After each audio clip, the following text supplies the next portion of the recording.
یو نیک سړی د پیغمبر په واسطه وته پیغمبر ته وایي د خپلې زمانې وی د الله نه سوال وکړه چې زما خدای پاک یو څو دواګانې قبولې کړي. ډېره ښه هغه ولې د الله نه سوال وکړه. الله ورته دا پیغمبر علیه السلام دا خپل پیغمبر په ژبه ووایي چې ستا به 3 دواګانې قبلوم چې کومې دې خوښې. خوشحاله شو.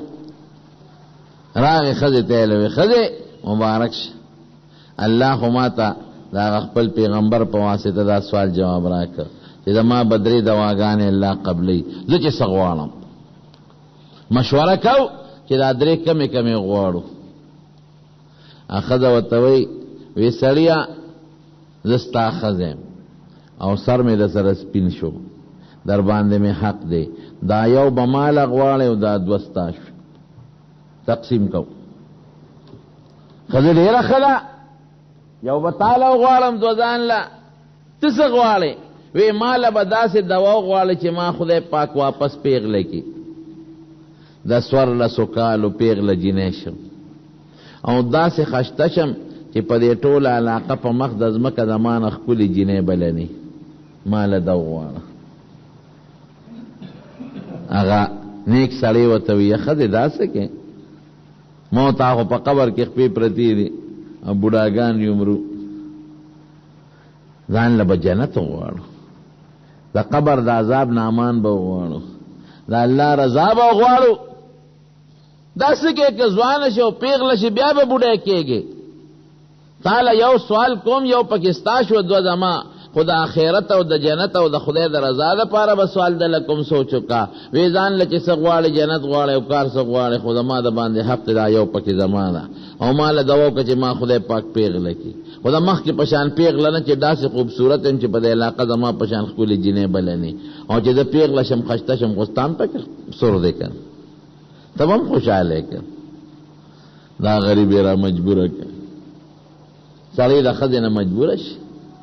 وی خدای دا یو سوال د دې ښځې دپاره کوم، زه په دې 2 ځان له صلاح کوم، خدای یو دې ښځې له کوم زما دا ښځه واپس پیغله کې چې د 14 کالو پیغله جینۍ وي او داسې خشته خوبصورته چې په دې ټوله علاقه کې د هغې نه خشته او خوبصورته بلني. الله خو وعده کړې وه، دوی وله قبوله کړه.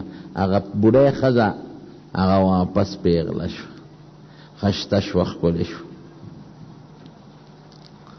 چې څو ورځې تېرې شوې ده دا 2 دواګانې ساتلې دي چې زه به صلاح کوم چې په دې ځان له څه غواړم، مشوره کوم، تلوار نه کوم.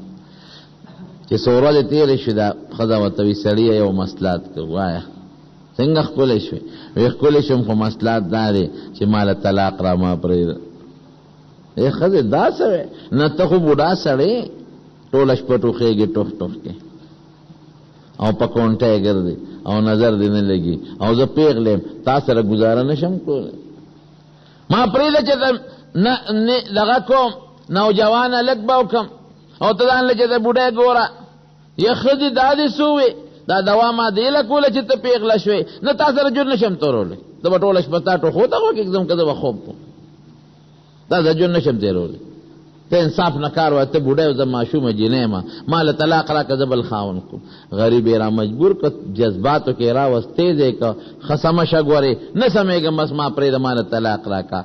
نو بس هغه سره خو 3 دواګانې وې، هغه 2 مې پکې استعمال کړه. وی خدای زما دا ښځه واپس بوډۍ کړه، خو داسې بوډۍ نه چې هغه مخکې سینګه وه چې ښه بلا شیشکه شي، چې دا څښا تور مخ جرابه مخ او بد شکل شي چې په دې ټول علاقه کې ردی نه څخه بد شکل بل نه، دا په دې خپل ځوانه په خر کې په دې ډول اخو هغه دعا خدای وعده کړی و دې مدوي استعمال کړه خدای بوډای شو او دا سه سپیره بلا شیشه کا چې دا مخ توی او تک تو بل شان شو. خدای دا سوچ چې خلی اینه کې ځان ته وکتل یې سړی دا درانه سره جوړ کړل دا دې سوکل مارته نه وی چې سمشه هغه حسن دا خدای غ نعمت دی ونزغه معنی طلاق وخت اوس دې پریدم چې څو ډوډۍ اندل درنه کې یې سړی ما خو د سره ټوکې کولې پټوکه نه پیدي لقد ما کرتا ګور خپکیږي ما د دوالو جهان مبارک سردار فرمای حضور پاک وی په دوزخ کې مې خځې ډېرې ولیدې، په دوزخ کې مې خځې ډېرې ولیدې. صحابه دې تپوس کړي د الله رسول دا ولې؟ وی بکفرهن، دا ناشکر دي. نو صحابه ته یکفرن بالله، دا الله ناشکری کوي. وینا یکفرن العشیر، د خپل خاوند ناشکر دي. لو احسنت الى احداهن الدهر ثم رأت منك شيئا، کدا خذا طول عمر تو سره خېګړې کې جامیم روړې ډوډۍ ولا روړې نقد پیسې ورکې او هر قسمه خېګړه وسره کې ثم رأت منك شيئا، دومره غلطی ده نه ویني، دونه غلطی پټې نه غوندې. دا بسوي ما رأيت منك خيرا قط، یا سړی تا نه ما په جون کې جدا خروز نه رموند. دا ناشکر دي کنه دی اوس هر څه دی هر کړل. دا ډوډۍ د پلار د کور راوړې ده، دا جامه چې دا د پلار راوړې ده، دا کور کې چې اوسېږي دا د پلار جوړ کړی. دا ولې ناشکر دي؟ د دې ناشکرۍ د وجې نه به ښځې په دوزخ کې پرتې وي. دا بېدینه ښځې ناشکرۍ، دینداره ښځه چې نوړی اوچتوي نو څه وایي؟ الحمدلله وایي که نه وایي؟ قسم دې پخوانی ښځې بل شان وي او د اوسنۍ بل شان دي. پخوا به ښکلې غټې بورقې په سر وي، اوس شته بورقې؟ چادرګي دي، چادرګي غټې بورقې به. او ما ته یاد دي چې ښځه به واده شوه نو په ټانګه کې به ورته شاته څادر وتړه، داسې وکړه نه؟ او په دې منځ کې کوچوان ته په هغه سیټ باندې به هم ورته څادر وتړه. حیا څه شوه؟ نشته. غیرت لاړ، حیا لاړ. بانګ چې به وي بانګ، نو زر به ښځې سر پټ که د الله نوم یې واغېشته. اوس چې بانګ وي ټي وي چې د ښځې بندی خیر تیز کی. حیا لاړه، غیرت لاړ، د خدای یاره لاړه. خدای دې مونږ کې حیا پیدا کړي. نو ښځه بوډۍ شوې سړیه ما خو د سره ټوکې کولې، په ټوکه نه پوهېدې، دا ما نه دې څه جوړ کړل؟ وی ما خو درته ویلو چې سمه شه. هلته اوښیان رالل، چې اوښیان یې رالل ده ته وایي ښه دا زمونږ په خور ته تجربې کې، دا ستا زبرګي دې لپاره چې زمونږ په خور تجربې کې، کله دې ځوانه جوړه کله دې بوډۍ جوړه، دا دې څه جوړ کړل؟ هغه خو د ځان نه یېرېږي، ماشومان ته یېرېږي. زمونږ د خور نه څه جوړ پرېدورې نه کوتک درته نیسو، دا ته روجې او دا منځونه عبادت دی لکه چې زمونږ د خور نه کله پیغله جوړه کله بوډۍ جوړه. غریب مجبور شو چې خدای داسې وشو. وی بس نه ځوانه ښځه و نه داسې، چې مخکې څنګه وه هغسې بوډۍ که.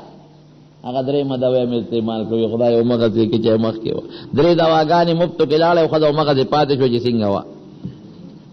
دا ولې؟ دې ښځې سره مشوره وکړه، ښځې سره یې مشوره نه وې کړې، نو درې دواګانې چې دسه غوښتل الله والا ورکړو.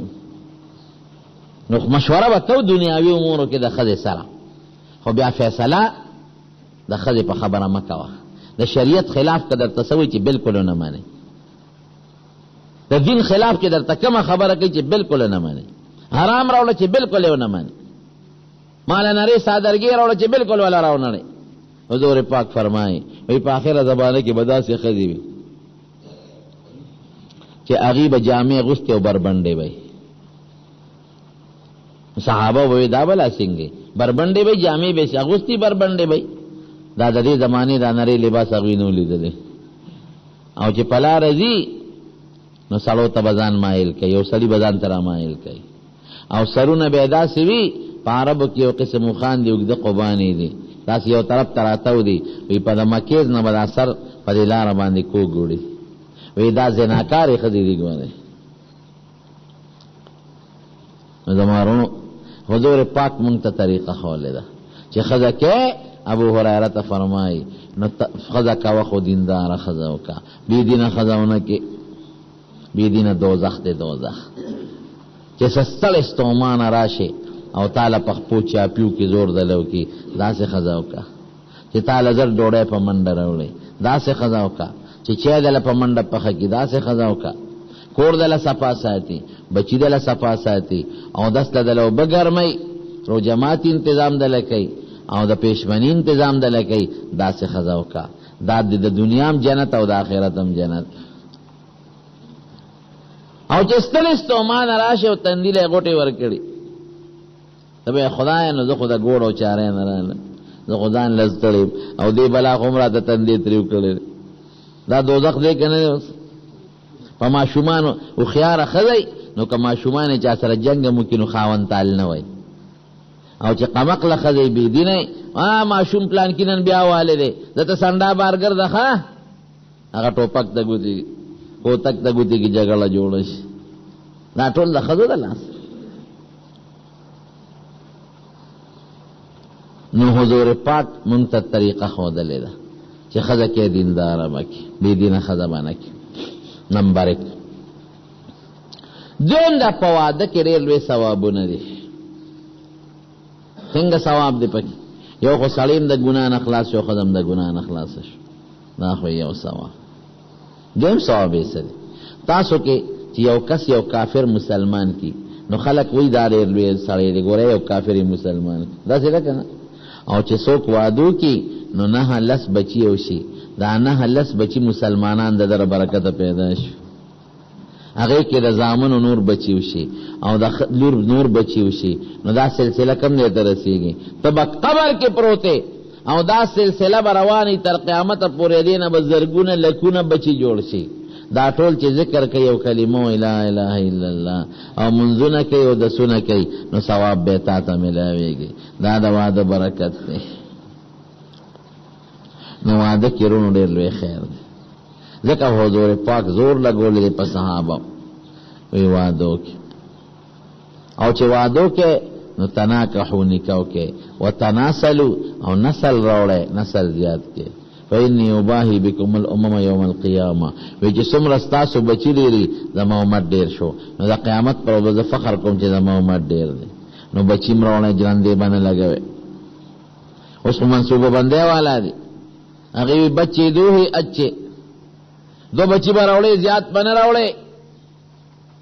د اشتهارات دي او دا منډې دي او ترړې 2 بچي به راوړې. نو بعضې خلک په عملو کې نو 2 بچي راوړي، زیات یې نه راوړي. نو چې کله بوډا شي ډېر داسې راغلی دي، یو په اکسیډنټ کې مړ شي، بل پته به مړ شي، نو بیا په تعویذونو پسې ګرځي، جی بچي تعویذ راله وکړه چې بچي مو شي. هلکه ستا بچي نه دي شوي، 1-2 خدای راکړي خو الله واغېښتل، نو تا جرنده ولې واله؟ اوس به 80 کالو ته او د 50 شپېتو د ښځه بچي دله کم نه په تعویذ راوړو. په دې امریکې په سکیم بس عمل نه کوي، د انګریزانو په طریقه به عمل نه کوي. حضور پاک وایي بچی ډېر راوړی، هلکه ډوډۍ به څوک ورکوي چې ډېر بچي شي؟ نو تاسو نه تپوس کوم وروڼو ډوډۍ د چا په اختیار کې ده؟ الله خدای به ورکوي. تا له چا درکړه؟ الله درکړه، هغې له به خدای ورکوي. کور تا له چا درکړه؟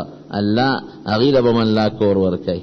ډوډۍ د خدای په اختیار کې ده، کور د الله په اختیار کې دی. دا بنوي ډوډۍ به څوک ورکوي او کور به څوک ورکوي؟ او دا ډېر خلک مونږ له راشي بانې لټوي، جي ښځه مې ناجوړه ده جي، او دویم ماشوم دی ټیک ټاک ته نه مري، نه را ناجوړه بانې مه جوړوه، پرې چې بچي د ډېر وشي. ښه مسلمانان به ډېر پیدا شي، ذکرونه ورې په کور کې ډېر کېږي، تلاوت د قرآن شریف به ډېر کېږي، نیکان بچي پیدا کا.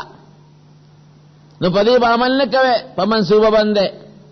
ځکه حضور پاک مبارک ترغیب درکوي، تناکحو نکاح کې، وتوالدو بچی راوړی، وتناسلو نسل زیات کې. فإني أباهي بكم الأمم يوم القيامة، وی زه به ستاسو په برکت د قیامت پر ورځ په نورو امتونو فخر کوم چې زما امت ډېر دی. دا د واده فایده درلو. نو دینداره ښځه به کوي او نیت به یې دی چې ماله خدای پاک ډېر بچي راکړي، او دا ټول د الله ذکر کوي او منځونه او دسونه کوي. زمونږ په وطن کې دا یو طریقه ده چې لاول د الک مور او پلار ګرځي دی الک له جینۍ ګوري، دا شرعي طریقه ده. بیا چې جینۍ پیدا کی د مهر خبرو کې څونه مهر بغواړي، دا هم شرعي طریقه ده. بیا ورکې کویدن وشي، په کویدن کې نکاح وشي، نکاح وتړلی شي، دا هم د شریعت طریقه ده، نکاح ښځه چې وشي. او حضور پاک فرمایي چې کله نکاح کې نو دا نکاح مشوره کې اعلنوا هذا النکاح، دې اعلان وکړي. وجعلوه فی المساجد، او په جمعات کې نکاح تړی د عبادت دی. اعلان څه دی؟ اعلان دا دی چې پخوا به خلکو نه ماما والا، دا یو ښه طریقه. او یا یو بل ته اطلاع ورکړي لکه مبارک شه پلان کې ښځه وکړه، ډزې ګورې منه دي، اعلان نه دی، ډزو باندې خو یو پیسې ډېرې لګي، او دویم دا دی چې دا ګولۍ چې ته بل ځای پرېږدي اکثر انسان ترې مړ شي، په لویه ګناه کې به ګیر شي. بیا د هغې نه پس واده کېږي، کویدن او واده. د عایشې بیبي کویدن د حضور پاک سره په مکه مکرمه کې شوی او بیا واده په مدینه منوره کې شوی. نو که کویدن کې نکاح ونه تړي نو په واده کې هم تړلی شي، پروا نشته. او که په کویدن کې دې وتړله او د هغې نه پس بیا واده راغی نو بیا دوباره د نکاح د تړلو ضرورت نشته. بیا چې کله وادي نو مسنون سنت طریقه دا ده چې لاول به ډولی راوړئ نو بیا خلکو له ډوډۍ ورکړه، ولیمه ورته وایي. دا مسنونه طریقه ده. او که چا د ډولی نه مخکې ډوډۍ ورکړه نو هم یو صدقه ده، خیرات یې ده، ثواب یې وګټه، خیرات یې وشو. خو طریقه د نبی کریم صلی الله علیه وسلم مبارک دا ده چې ډولی راوړي او واده وشي، د هغې نه پس ولیمه وشي. د ښځو واده له تلل جایز دي چې په پرده کې وي او سړي او هلکان یو بل سره ګډوډ نه او په حیا کې دي. نن په بخاري شریف کې یو حدیث تیر شو، ماشومان او زنانه را روانې وې د واده نه، نو حضور پاک مبارک ورته ډېر زیات خوشحاله شو. زر ورته پاسېد د واده نه راتلې، وی ای قومه، وی قسم دی چې ستاسو د انصارو ښځې ماشومانو زما زړه ته ډېر نږدې او زما ډېر خوښې.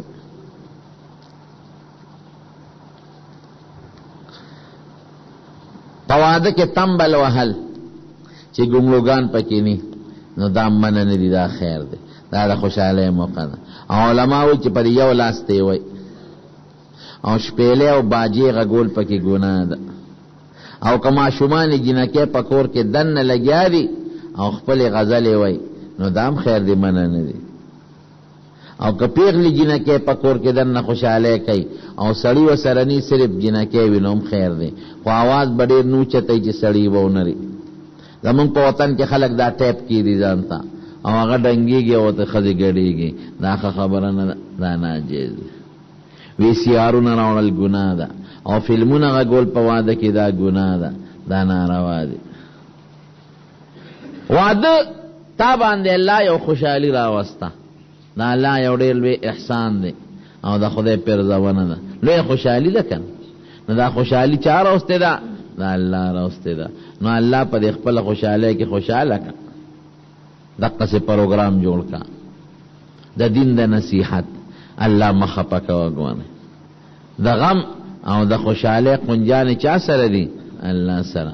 نو که تا نن الله خپکه په دې خوشحالۍ کې دې ګناه وګټله او ناروا دې وکړل، نو بیا به رستو د خوشحالۍ او د غم چابیانې الله سره دي، رستو به دې خوشحاله نه کړي. خدای پکې خوشحاله کړه، ښکلی مجلس پکې جوړ کا، عالمان ناتخوانان راوغواړه، عالمان به تقریرونه وکړي او خلک به یې واوري، ناتخوانان به خشته د حضور پاک صفتو کې خلک به یې واوري. دا شرعي طریقه ده، دا ښه خبره ده. او چې ګناه وکړي شپه تېره به شي، لیکن بیا به د خدای نه د خوشحالۍ امید نظر دی. د خدای فضل دی زمونږ د پښتنو اکثر ودونه دا د شریعت مطابق. اوس ځای په ځای پکې څه نارواګانې راوتې دي، هلکان ټول دننه شي، جینۍ کره لاړ شي او د جنکو په منځ کې ګډېږي، دا ګناه ده. پخوا به ورته وربل وي، سړی به لاړ او نور هلکان به هم ځان سره بوتلل او د جینۍ د سر نه به یې ویښته پرې کول، دا ښه خبره نه ده، دا ګناه ده، دا ناروا دي. د خپلو زنانو حیا پردو سړو ته ولې دی؟ مونږ برونو هغه کار کوو چې کوم د خدای رسول مونږ ته ویلي دي، داسې ده که نه؟ نو په هغې به الله خوشحاله شي او د خدای په ښکلي پیغمبر به هم خوشحاله شي او زمونږ به د دنیا او د آخر ګټه او خیر هم پکې راشي. او چې مونږ داسې کار وکړو چې مونږ پکې الله خفه کړو نو بیا به خدای مونږ هم خفه کوي. خدای دې د خفګان نه وساتي. د حضور پاک صحابه کرام ودونه کړي دي، ساده ودونه کړي دي، ساده. دا دومره لوی اسراف هم منع دي لکه زمونږ دا خلک چې کوي، د زرګونو روپو کارډونه چاپ کړي، دا خبره نه ده. ساده واده کوي، ولیمو کې خیراتو کې بس دا کافي ده. مدینه شریفه ته صحابه حضور پاک هجرت وکړ، نو هغه زمانه دا و چې یو مهاجر به دی او انصاری سره ورولي جوړوله یو انصاری سعد ابن ربیع رضی اللہ عنہ او یو مهاجر دی عبدالرحمن ابن عوف رضی اللہ عنہ. دا دواړه نبی علیہ السلام رونه کړل وی تاسو رونه. هغه انصاری سعد ابن ربیع رضی اللہ عنہ وی دی مهاجر تا وی رور ته زما رور شوی یو وی در سره خپل مال نیمو او راشه زما دوه خدي دي ته پکې ځان لیو خوخه چې کم استا خوخی زب طلاق پر کم تا د به پنی کا دمرا صحابه ورور ولیو وی بارک الله فی اهلک و مالک وستا په اهل او مال کې د خدای پاک برکت واچي. وی ما ته بازار خیا مال خدای تجارت چل را کړی دی زب تجارت کوم. نو لار تجارت شروع نو خدای پاک ول ډیر مال او دولت ورک نو خزه وکړه. نو د خزه خامخا باز وخت رنگونه مرګونه پوری کی دا په جامه غداخ پرې ود بیبینا.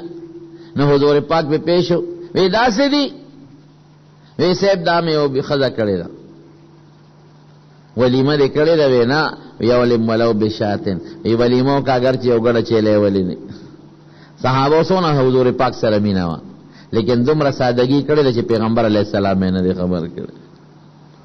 نو ولیمه سنت ته دا وعده نه پس په الله خوشالي خو اسراف او تبذیر به پکې نه کی.